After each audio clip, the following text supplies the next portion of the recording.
Quality और consistent performance के लिए सिर्फ सिल्वर पंप्स एंड मोटर्स, नाम याद रखना।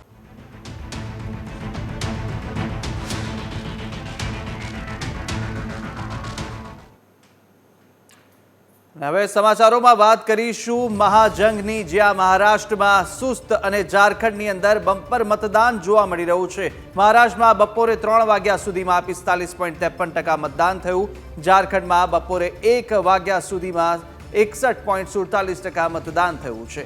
મહારાષ્ટ્રમાં સુસ્ત મતદાનથી રાજકીય પક્ષોની પણ ચિંતા વધી રહી છે। એક તરફ મહારાષ્ટ્રમાં મતદાનની ટકાવારી ઓછી જોવા મળી રહી છે અને જે ટકાવારી સામે આવી છે તેને લઈને હવે ક્યાંક રાજકીય પક્ષોની ચિંતામાં પણ વધારો થયો તો મતદાન દરમિયાન મહારાષ્ટ્રના બીડ મતદાન મથકમાં પણ તોડફોડ થઈ હોવાના સમાચાર સામે આવ્યા છે।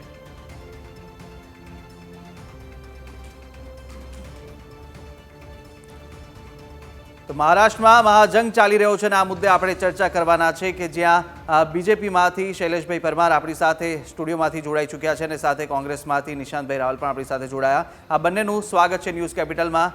તો આજે મહારાષ્ટ્રની અંદર અને ઝારખંડની અંદર જે રીતે મતદાન થઈ રહ્યું છે, શાંતિપૂર્ણ માહોલમાં મતદાન થયું। અનેક યુપીમાં પણ અત્યારે જેટલી પણ પેટા ચૂંટણી છે ત્યાં પણ મતદાન શાંતિપૂર્ણ માહોલમાં થઈ રહ્યું છે। પરંતુ મહારાષ્ટ્રની વાત કરીએ, શૈલેષભાઈ આપની પાસે આવું પહેલાં તો કે જે રીતે મહારાષ્ટ્રની અંદર જે આક્ષેપ પ્રતિ આક્ષેપો થઈ રહ્યા છે, કેશકાંડ હોય કે પછી આ તરફ જે બિટકોઇનનો મામલો છે તેને લઈને આક્ષેપ પ્રતિ આક્ષેપ વચ્ચે અત્યારે મતદાન થઈ રહ્યું છે।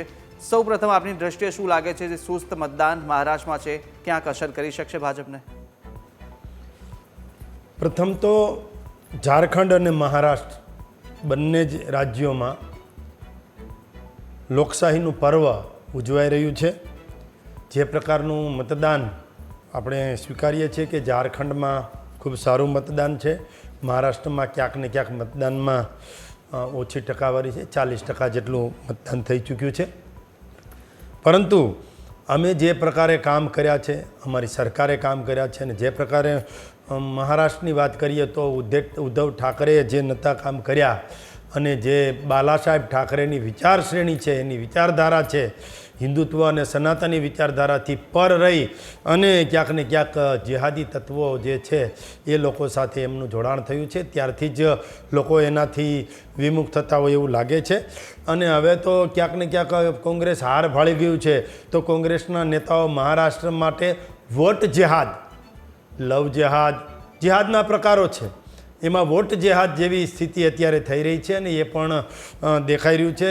પરંતુ લોકો મહારાષ્ટ્રના જે મતદારો છે એ સમજે છે કે શાંતિ, સલામતી અને સુખાકારીનું જો સર્જન મહારાષ્ટ્રમાં કરવું હોય અને ગુજરાત મોડલ જે શાંતિનું વાતાવરણ છે અને ખૂબ બહોળા પ્રમાણમાં અહીંયા ઉદ્યોગો જે આવી રહ્યા છે ને જે રાજ્યમાં ઉદ્યોગો વધતા હોય ત્યાં સમજી જ શકાય કે ત્યાં શાંતિ, સલામતી અને વેપાર માટે સુદૃઢ રાજ્ય ગણી શકાય।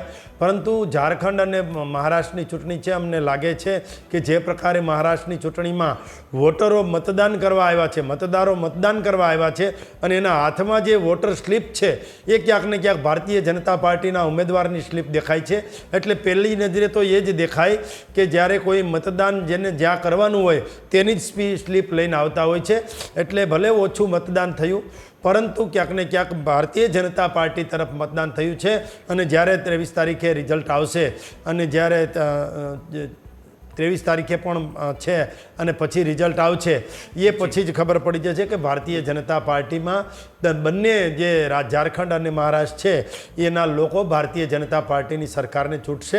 કારણ કે કેન્દ્રમાં પણ ભારતીય જનતા પાર્ટીની નરેન્દ્રભાઈ મોદીની આગેવાનીવાળી એનડીએ સરકાર જ્યારે સુશાસન ચલાવી રહી છે અને રાજ્યમાં સજ્જન, સરળ, સૌમ્ય, કસાયેલા અને ઘડાયેલા મૃદુ પણ મક્કમ મુખ્યમંત્રી અહીંયા ગુજરાતના જે છે એ ચલાવી રહ્યા છે અને જ્યારે ગુજરાત જેવું શાસન મહારાષ્ટ્રમાં પણ આપવાનું હોય એકનાથ શિંદે અને દેવેન્દ્ર ફડણવીસ એની ટીમે પણ ખૂબ સારું કામ કર્યું છે। એટલે એ કામના મતો મળવાના છે, મહારાષ્ટ્રના વિકાસના મતો મળવાના છે અને મહારાષ્ટ્રમાં અમારી સાથે જે સાથી પક્ષો છે એ સાથી પક્ષોની કામગીરીના પણ મતો મળવાના છે અને અમે એક સાથે એક સંપથી ચૂંટણી લડી રહ્યા છે ને કામ કરી રહ્યા છે। મને લાગે છે કે જ્યારે પરિણામ આવશે ત્યારે ભારતીય જનતા પાર્ટી જંગી બહુમતીથી ચૂંટાઈ આવશે।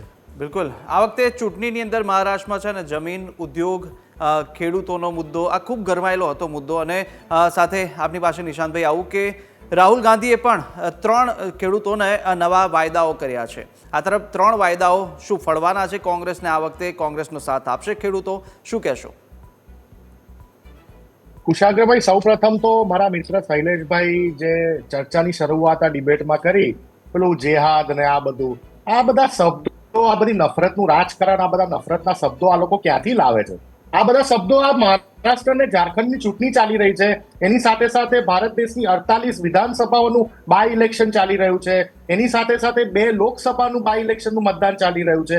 આવા સમયે તમે આ બધા જેહાદ બેહાદ બધા શબ્દો, પ્રધાનમંત્રી મોદીજી પણ નથી બોલતા, પણ મારા મિત્ર શૈલેષભાઈને આ બધા શબ્દો આવા દિવસે યાદ આવતા હોય, જ્યારે લોકશાહીનું પાવન પર્વ ચાલતું હોય, વોટિંગ ચાલુ હોય, ચૂંટણી ચાલુ હોય, એવા સમયે આવા બધા શબ્દો બોલવાના. સાથે સાથે તમે જો કે મહારાષ્ટ્રમાં માત્ર 3 મહિના પહેલા જે રીતે ભારતીય રાષ્ટ્રીય કોંગ્રેસ મહારાષ્ટ્રની લોકસભામાં સિંગલ લાર્જેસ્ટ પાર્ટી તરીકે ઉભરી આવી, અમે 13 સીટો ઉપર લોકસભામાં વિજય પ્રાપ્ત કર્યો, જે ખૂબ જ મોટી વાત કહેવાય. ભારત દેશના તમામ રાજ્યોમાંથી ભારતીય રાષ્ટ્રીય કોંગ્રેસની 100 સીટોમાંથી સૌથી મોટો વિજય અમે મહારાષ્ટ્રમાં પ્રાપ્ત કર્યો હતો. સાથે સાથે તમે જો કે મહારાષ્ટ્રમાં જે રીતે મહા વિકાસ આઘાડીની સરકારને છળ કપટથી આ ભારતીય જનતા પાર્ટીના લોકોએ સત્તાની લાલચના કારણે તોડી નાખી. અરે ખાલી સરકાર નથી તોડી, આ લોકોએ મહારાષ્ટ્રની અસ્મિતા કહેવાતી એવી શિવસેના, બાલાસાહેબ ઠાકરેજીનું નામ લેવાથી બાલાસાહેબ ઠાકરેજીના વંદન ના થાય ભાઈ. બાલાસાહેબ ઠાકરેજીના વિચારધારાને પણ અપનાવી પડે.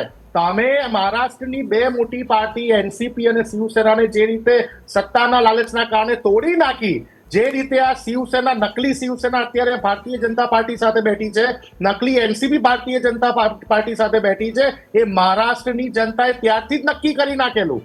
આજે પોલ તો 2.5 વર્ષ પછી થયો, વિધાનસભાની ચૂંટણી તો સંવિધાનિક 2.5 વર્ષ પછી આવી કુશાગ્રભાઈ, પણ મહારાષ્ટ્રની જનતાએ તો ત્યારથી જ નક્કી કર્યું હતું કે આ ગદ્દારોને મુંહતોડ જવાબ આપવાનો છે. જે રીતે તમે જો કે જે રાજ્યના ભારતીય જનતા પાર્ટીના મુખ્યમંત્રી ફડણવીસ સાહેબ, એને સત્તા લાલચુમાં લોકો ઉપમુખ્યમંત્રી બનાવે છે અને એમને બળ જબરજસ્તીથી ડરના મારે, બીકના મારે બનવું પણ પડે છે. આનાથી ખરાબ રાજકારણ ભારત દેશમાં તો ક્યારે જોવા નથી મળ્યું કે કોઈ રાજ્યનો મુખ્યમંત્રી હોય, એ નવી ટર્મની સરકાર બને, એમાં એને ઉપમુખ્યમંત્રી બનાવવામાં આવે. અજીત દાદા ચક્કી પીસિંગ એમને ઉપમુખ્યમંત્રી બનાવી દીધા. 70,000 કરોડનો આરોપ, સત્તાની લાલચની ચરમસીમા તો જો. એટલે મહારાષ્ટ્રની જનતાએ નક્કી કર્યું છે સત્તા પરિવર્તન બિલકુલ આવવાની છે. કુશાગ્રભાઈ, તમે જો કે મહારાષ્ટ્ર એક એવું રાજ્ય દેશનું જ્યાં ખેડૂતોની આત્મહત્યામાં નંબર 1 પોઝિશન ઉપર, ગુજરાત તો આપણું 3જા-4થા ક્રમાંકે આવે છે, પરંતુ મહારાષ્ટ્ર ખેડૂતોની આત્મહત્યામાં છેલ્લા 2.5 વર્ષ 3 વર્ષમાં નંબર 1 પોઝિશન ઉપર આવી જતું હોય. ખેડૂતોના એક પણ વખત દેવા માફ ના થાય, સોયાબીન હોય કે ઘઉં હોય કે ડુંગળી હોય કે શેરડી હોય, પાકના પૈસા ના મળતા હોય એમએસપીના ધોરણે. મહારાષ્ટ્રની મહિલાઓ, તમે જો કે અમે તો મહારાષ્ટ્રની મહિલાઓને સશક્ત કરવાની વાત કરી, 3,000 રૂપિયા મહિને આપવાની વાત કરી, બસ સેવા ફ્રીમાં આપવાની વાત કરી, અમે 3 લાખ સુધીનું ખેડૂતોનું દેવું માફ કરવાની વાત કરી. જે ઓગસ્ટ 2024માં આપ જાણતા હશો કે તેલંગાણામાં કોંગ્રેસ શાસિત રાજ્યમાં 40 લાખ ખેડૂતોનું 31,000 કરોડનું દેવું અમે માફ કરીને બતાવ્યું. પ્રથમ રાજ્ય બન્યું કે જેને ખેડૂતોનું દેવું માફ કરીને બતાવ્યું. અમારા જ્યારે કેન્દ્રમાં મનમોહન સિંહજીની સરકાર હતી 2004 થી 2014, ત્યારે એક નહીં 2 વખત અમે ભારત દેશના ખેડૂતોના દેવા માફ કરેલા છે. આજે તમારે કોઈ પણ રાજ્યનો વિકાસ કરવો હોય કુશાગ્રભાઈ, એ ઝારખંડ હોય કે મહારાષ્ટ્ર હોય કે ગુજરાત હોય, તમારે સર્વપ્રથમ ત્યાં શિક્ષાની સુવિધાઓ દુરુસ્ત કરવી પડશે, તમારે ત્યાં ખેડૂતોને મજબૂત કરવા પડશે. ખેડૂતો ઉપર જે આર્થિક ભારણ જીએસટી ના કારણે આવી ગયું છે, તમારે એને ઘટાડવું પડશે. અમે મુદ્દા આધારિત ચૂંટણી લડ્યા છે, પરંતુ સામે ભારતીય જનતા પાર્ટી કયું રાજકારણ રમ્યું છે? બટોગે તો કટોગે. અરે બટવારા તો તમારા થઈ ગયા મહારાષ્ટ્રમાં. અજીત દાદાને કેવું પડ્યું કે આ સ્ટેટમેન્ટ તમે મહારાષ્ટ્રમાં યુપીના મુખ્યમંત્રી, આ મહારાષ્ટ્રને યુપી ના ગણે, અહીંયા નફરતનું રાજકારણ નહીં ચાલે. તમારી જ યુપીની સરકારના અજીત પવાર ઉપમુખ્યમંત્રી, એમને આવું સ્ટેટમેન્ટ જાહેરમાં આપવું પડતું, એટલે બટવારા તો તમારામાં થઈ ગયા. અમારામાં તો અમે તો એક જ વાત કરી છે, પડોગે તો આગે બઢોગે. અમે તો એક જ વાત કરી છે, જુડોગે તો જીતોગે. પણ આ બટોગે તો કટોગે, એક હે તો સેફ હે, આ બધા નારા જે લગાવવાની વાત કરી, લોકોના મુદ્દા, મહિલાઓના મુદ્દા, બેરોજગારીના યુવાનોના મુદ્દા, યુવાનોની નોકરીઓના મુદ્દા, ખેડૂતોના દેવાના મુદ્દા તો બધા સાઈડ ટ્રેક થઈ ગયા. એટલે માત્ર ને માત્ર મહારાષ્ટ્રની પ્રોપરલી વાત કરીએ તો આ જનતાએ જે પ્રમાણે અત્યારે તમે આપણને થોડુંક વોટનું પર્સન્ટેજ જે કમ્પેર ટુ ઝારખંડ ઓછું દેખાઈ રહ્યું છે, એ સીધો એન્ટી ઇન્કમ્બન્સી તરફ ઇશારો કરી રહ્યો છે કુશાગ્રભાઈ. બિલકુલ નિશાંતભાઈ, આપણે તમામ જે નારાઓ ખૂબ ચર્ચામાં રહ્યા હતા ઇલેક્શન ચૂંટણી દરમિયાન, આપણે આગળથી શૈલેષભાઈ પાસે પણ આપણે લેવાના જ છે એમની આગળની પ્રતિક્રિયા શું રહેવાની છે, પરંતુ હાલ એક નાનકડા વિરામ માટે રોકાઈને વિરામ બાદ ફરીથી ચર્ચાને આગળ વધારીશું. જોતા રહો ન્યૂઝ કેપિટલ.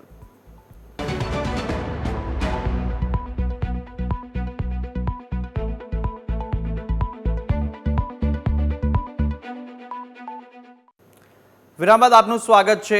વાત કરી રહ્યા છે મહાજંગની, અને ઉત્તર પ્રદેશમાં પણ પેટા ચૂંટણીનું મતદાન થઈ રહ્યું છે ને ઉત્તર પ્રદેશની પેટા ચૂંટણીના મતદાન વચ્ચે મહત્વના સમાચાર સામે આવ્યા કે જ્યાં માથાકૂટના સમાચાર પ્રાપ્ત થઈ રહ્યા છે.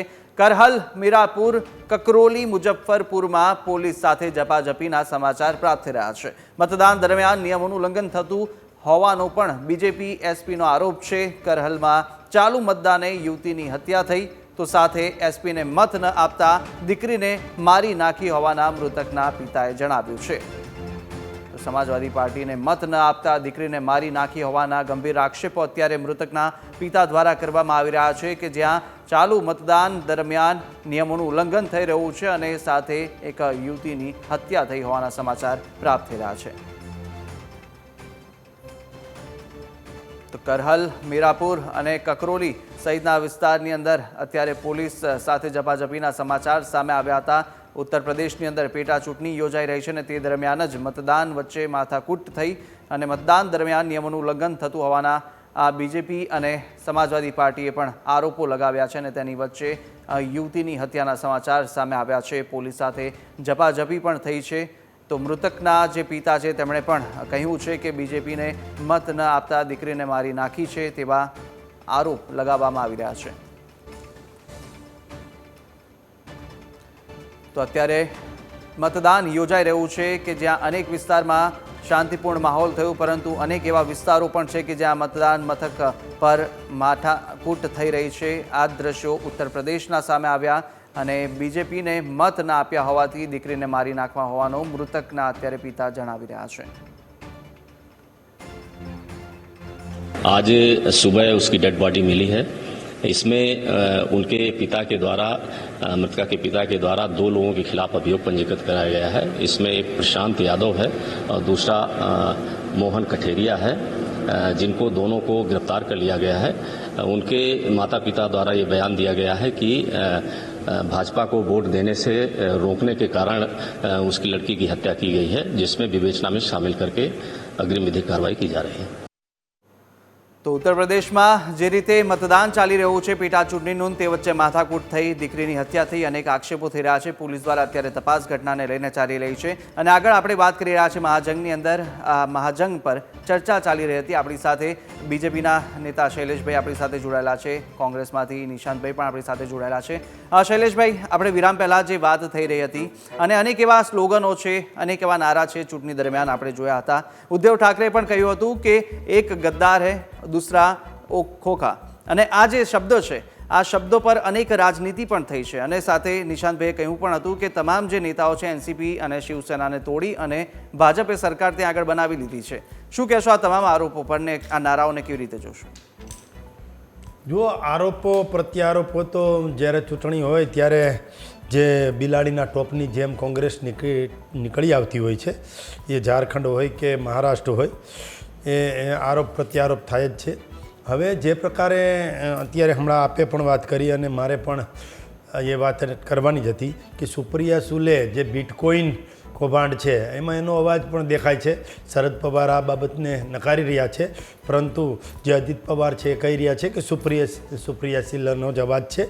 અને આમ તો એ બિટકોઇનવાળી બાબત છે સીધી સુપ્રિયા સુલેજી ઉપર જ દેખાય છે. અને મેં ફરીથી કહું છું, કોંગ્રેસના મોટા નેતાઓ એમણે વોટ જેહાદની વાત કરી છે, ભારતીય જનતા પાર્ટીએ નથી કરી. નિશાંતભાઈ વાત કરતા હતા, પણ એમને મારે સ્પષ્ટતા કરવી છે, તમારા નેતાઓ, કોંગ્રેસના નેતાઓએ વોટ જેહાદ એવો શબ્દ વાપર્યો છે.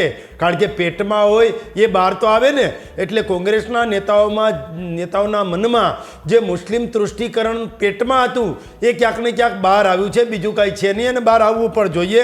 અને ઝારખંડમાં એન્ટી ઇન્કમ્બન્સી હોય કે સરકાર સાથે એ કદાચ શિબુ સોરેનની કઈ રીતની સ્થિતિ છે, ઝારખંડ મુક્તિ મોરચા કઈ રીતે કામ કરે છે એ ઉપર જ રહ્યું. મને ગુજરાત અને રાજસ્થાન અને મહારાષ્ટ્ર એ ત્રણેયમાં સામ્યતા એ છે કે ગુજરાત પણ વેપારી પ્રદેશ છે, રાજસ્થાન પણ વેપારી પ્રદેશ છે, અને મહારાષ્ટ્ર છે એ પણ વેપારી પ્રદેશ છે. ને વેપારના કારણે મહારાષ્ટ્રની નાસિકની ડુંગળી હોય કે મહારાષ્ટ્રનું એગ્રીકલ્ચરમાં જે પકવતા જે ખેડૂતો છે એ એક્સપોર્ટ કરતા થયા છે, જે રીતે ગુજરાતના લોકો દાડમ અને કેરી એક્સપોર્ટ કરે છે. એટલે ત્યાં ખેડૂતોને પણ સારો એવો પાક મળી રહ્યો છે. મતદાનને પ્રભાવિત કરવાની જે કોશિશ સુપ્રિયા શિંદે જે રીતે મતદાનને પ્રભાવિત કરવાની કોશિશ કરી છે, અને બિટકોઇન કે જે કાંઈ રોકડ રૂપિયાથી જે પ્રભાવિત કરવાની કોશિશ કરી છે, પરંતુ મતદારો એનાથી ભરમાવાના નથી. એ 23 તારીખે દૂધનું દૂધ અને પાણીનું પાણી થઈ જવાનું છે. મહારાષ્ટ્રની 288 બેઠક છે, એ 288 બેઠકમાંથી મેજોરિટી બેઠકો ભારતીય જનતા પાર્ટીને મળવાની છે. મહારાષ્ટ્રમાં કર્ફ્યુ ભૂતકાળ થઈ ગયો, મહારાષ્ટ્રમાં આતંકવાદી પ્રવૃત્તિ ભૂતકાળ થઈ ગઈ, અને મહારાષ્ટ્ર છે એ દેશનું આર્થિક પાટનગર પણ છે. અને જે પ્રકારે રંગમંચ અને ફિલ્મના જે અભિનેતાઓ છે એ પણ આમાં મતદાન કરવાના છે. એટલે એનાથી એટલી ખબર પડી જાય કે મતદારો ખૂબ સુગ્ન અને જેને કહેવાય કે ખૂબ જાણીબૂજીને મતદાન કરે. કોની સાથે રહેવાથી શું ફાયદો થાય નિશાંતભાઈ આપણી પાસે મતદારોને ખબર છે. શૈલેષભાઈ જી નિશાંતભાઈ આપ પણ પ્રતિક્રિયા કે આપવા કહી રહ્યા હતા શૈલેષભાઈના જવાબ. કુશાગ્રભાઈ, મને નથી ખબર પડી રહી કે રાજસ્થાન ક્યાંથી વચ્ચે આવી રહ્યું છે અને મુસ્લિમ તૃષ્ટિકરણ ને આ બધા શબ્દો ક્યાંથી વચ્ચે આવી રહ્યા છે. મુસ્લિમ તૃષ્ટિકરણ તો એમને મહારાષ્ટ્રમાં એન્ટ્રી કરવા વાળા તમે લોકો છો. ઓવેસી ની પાર્ટીને ટેકો આપવા વાળા, પાર્ટી ફંડ આપવા વાળા, સપોર્ટ કરવા વાળા લોકો તમે છો.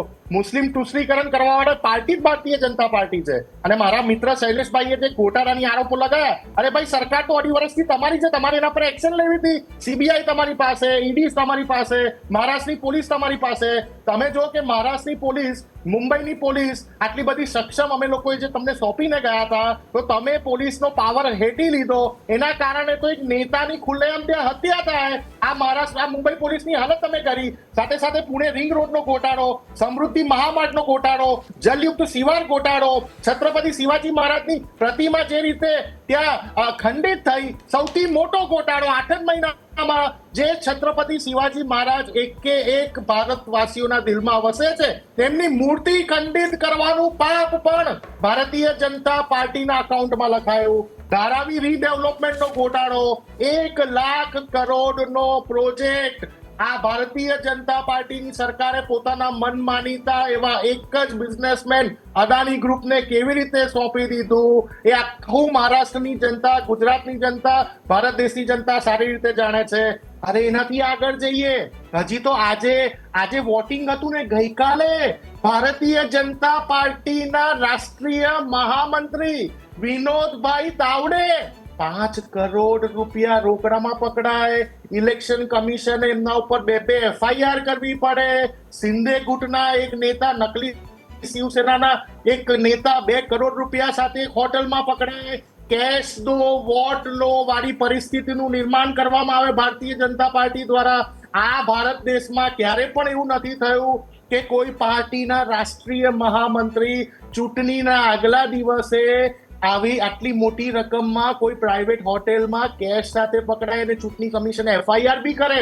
આ ભ્રષ્ટાચાર, ચૂંટણીમાં ભ્રષ્ટાચાર લાવવાનું મહારાષ્ટ્રની જનતા, મહારાષ્ટ્રની ભણેલી ગણેલી જનતાને રૂપિયાના માધ્યમ દ્વારા ખરીદવાની કોશિશ કરવાનું પાપ તો ભારતીય જનતા પાર્ટીના ચોપડે છે.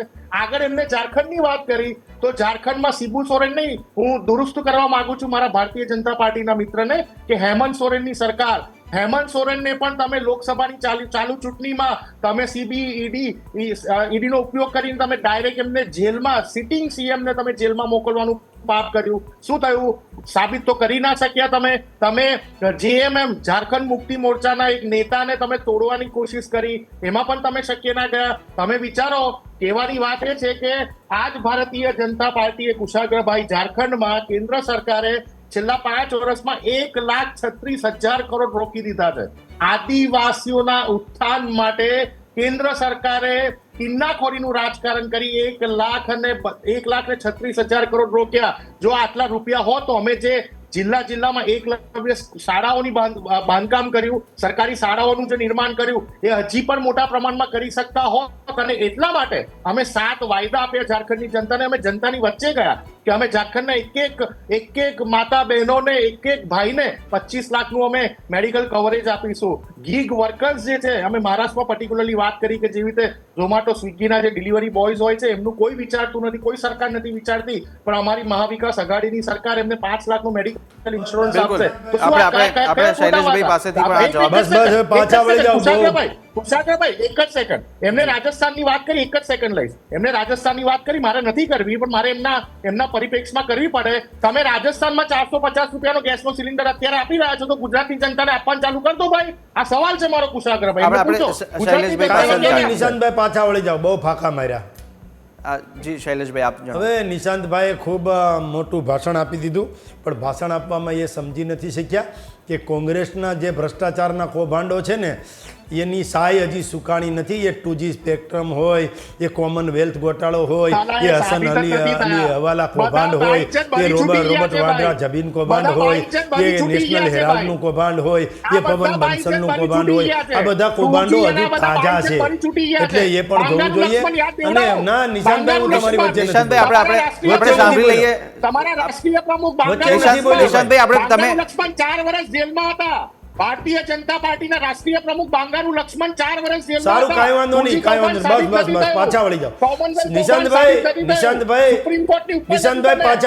પાછા વળી જાઓ. બસ તમારી વચ્ચે બોલો. નિશાંતભાઈને પણ ખરેખર બ્રેક વગરની ગાડી છે નિશાંતભાઈને, એટલે એ પાછા વળવાનું નામ નથી લેતા. પણ જીતવા માટેનો 148નો જે જાદુઈ આંકડો છે એને ખબર છે. ભારતીય જનતા પાર્ટી અને એની સાથી પક્ષો છે એ કહે છે, હમણાં કહેતા હતા કે નકલી શિવસેના, નકલી એનસીપી. અરે ભાઈ, અસલી શિવસેના છે એ એકનાથ શિંદેજી પાસે છે, અને નકલી છે એ ઉદ્ધવ ઠાકરે પાસે છે. અને નકલી શિવસેના છે ને એ ભલે અમારી પાસે જે છે અજીત પવારજી એ હોય, અને અસલી જે મુસ્લિમ તૃષ્ટિકરણવાળી શિવસેના છે ને એ ભલે શરદ પવારજી રાખે, એમાં અમને વાંધો નથી. પણ જીતવા માટેનો જે અમારો 148નો લક્ષ્યાંક છે એને પાર થવાના છીએ. અને અદાણી અંબાણીની વાત કરતા પહેલા તમને શરમ આવવી જોઈએ. શરમ. અદાણી અંબાણી કઈ ભારતીય જનતા પાર્ટીના નરેન્દ્રભાઈ મોદી કેન્દ્ર સરકારમાં ગયા અને પછી ઇસ્ટાબ્લિશ થયેલી કંપની નથી. એ ગુજરાતના 2 વેપારીઓ, એ વર્ષોથી કોંગ્રેસની સરકાર હતી ત્યારથી એ ધીરુભાઈ અંબાણી અને એની જે રિલાયન્સ છે એ ત્યારથી ઇસ્ટાબ્લિશ થયેલી કંપની છે, અને અદાણી પણ ત્યારથી જ આવેલું છે. પણ આ તો શું છે, કોંગ્રેસને ગુજરાતના 2 વેપારીઓ ક્યાંક આગળ આવે તો નથી ગમતું. વિદેશની કોઈ કંપની આવી અને અહીંયા વેપાર કરે તો એને વાંધો નથી. એટલે મહારાષ્ટ્રના લોકો પણ અદાણી અંબાણીને ચાહે છે કે એ વેપારી આપણા પોતાના છે. એટલે તમે એમાં ન પડતા. બૂથની બહાર જે કાંઈ તકલીફો થઈ છે, ક્યાંક EVM ખોટવાયા છે, આ બધી બાબતો બની છે. પણ નાસિક છે કે માલેગાંવ છે કે મુંબઈનું શિવાજીનગર છે, એમાં ક્યાંક ને ક્યાંક શંકાસ્પદ ગાડીઓ પણ પકડાની છે. એટલે ચૂંટણી પંચ, ઇલેક્શન કમિશન ઓફ ઇન્ડિયાને પણ હું અભિનંદન આપીશ કે શાંતિપૂર્ણ રીતે અત્યાર સુધીનું જે મતદાન કરાયું છે, જે ઝારખંડનું મતદાન હોય કે એ મહારાષ્ટ્રનું મતદાન હોય, ખૂબ સારી રીતે મતદાન કરાયું છે. એટલા માટે એમને હું અભિનંદન આપું છું. અને સારી રીતે લોકશાહીને છાજે, જે પ્રકારે બંધારણને છાજે એ પ્રકારનું મતદાન કરી રહ્યા છે અને કરાવી રહ્યા છે. પણ મહારાષ્ટ્રના લોકો તો ખૂબ સેન્સિટિવ છે. એ આવા શબ્દો જ્યારે લવ જેહાદ ને વોટ જેહાદ ને જે પ્રકારના શબ્દો સાંભળે તો એના મગજ મન મસ્તક ઉપર અસર થતી હોય છે. એ નિશાંતભાઈને જે લાગવું હોય એ લાગે, પરંતુ લોકોના મનમાં જે બાબત છે, અત્યાર સુધી સનાતન ધર્મનો જેણે તિરસ્કાર કર્યો છે એવી કોંગ્રેસ હવે પાછું ગમે ત્યાં માથા ટેકવવા જાય છે. લોકો જાણી ગયા છે ને અમારી પાસે એકનાથ શિંદે જેવું ભાતું છે, અમારી પાસે દેવેન્દ્ર ફડણવીસ જેવું ભાતું છે, અમારી પાસે જેને કહેવાય કે અત્યાર સુધીના પિયુષ ગોયલથી લઈ અને ગડકરી જેવા દિગ્ગજ નેતાઓના કારણે અમને ખૂબ જ લોકો ચાહી રહ્યા છે. ને મહારાષ્ટ્રમાં પણ અમારી સરકાર થવાની છે એ ડંકાની ચોટ ઉપર કહીએ છીએ. પણ હવે આમાં તો કોંગ્રેસને તો ક્યાંય લેવા દેવા કે નાવા નીચવાનો સંબંધ નથી મહારાષ્ટ્રમાં અને ઝારખંડમાં પણ. મહારાષ્ટ્રમાં એકનાથ શિંદેની ચાલુ સરકાર છે અને પેલા હતી એ ઉદ્ધવ ઠાકરેની સરકાર હતી. ત્યાં કોંગ્રેસ ક્યાંય છે નહીં. તો કોંગ્રેસ કેમ જાનમાં કોઈ જાણે નહીં કે હું વરની ફૂઈ, અમે આમ કર્યું તમે આમ કર્યું, અમે આમ કર્યું તમે આમ કર્યું. અરે તમે ક્યાંય ચિત્રમાં જ નથી, તમે બુકના એ કંઈ પાઠમાં નથી કે કંઈ પાનામાં નથી, તો વારે વારે બુક ખોલો છો શા માટે? એટલે મહારાષ્ટ્રમાં કોંગ્રેસને નાવા નીચોવાનો સંબંધ નથી. એ આજે જ્યારે મતદાન થઈ રહ્યું છે ત્યારે જ હવે તો ખબર પડવાની છે કે આજે કોની પર જે જનતા છે, જનાર્દન કહેવાય છે ને, જનતા જનાર્દન કોની પર પોતાની જે ઈચ્છા છે અને પોતાના જે પસંદગી છે તેનો કરશ ઢોળશે. એ તો જ્યારે ચૂંટણીનું જ્યારે ઇલેક્શનનું રિઝલ્ટ આવવાનું છે ત્યારે જ આપણને ખબર પડી જવાની છે કે કોને ખોબો ભરીને મત મળ્યા છે. આપ બંને અમારી સાથે જોડાયા તે બદલ આપનો ખૂબ ખૂબ આભાર અને ચર્ચામાં ભાગ લેવા બદલ આપનો આભાર. તો મહાજંગની કવરેજ સતત અમે આપને બતાવતા રહીશું, સતત અપડેટ આપને ન્યૂઝ કેપિટલ આપતા રહીશું. આપ જોતા રહો ન્યૂઝ કેપિટલ. જતા નજર કરીશું સ્પોર્ટ્સ કેપિટલ પર.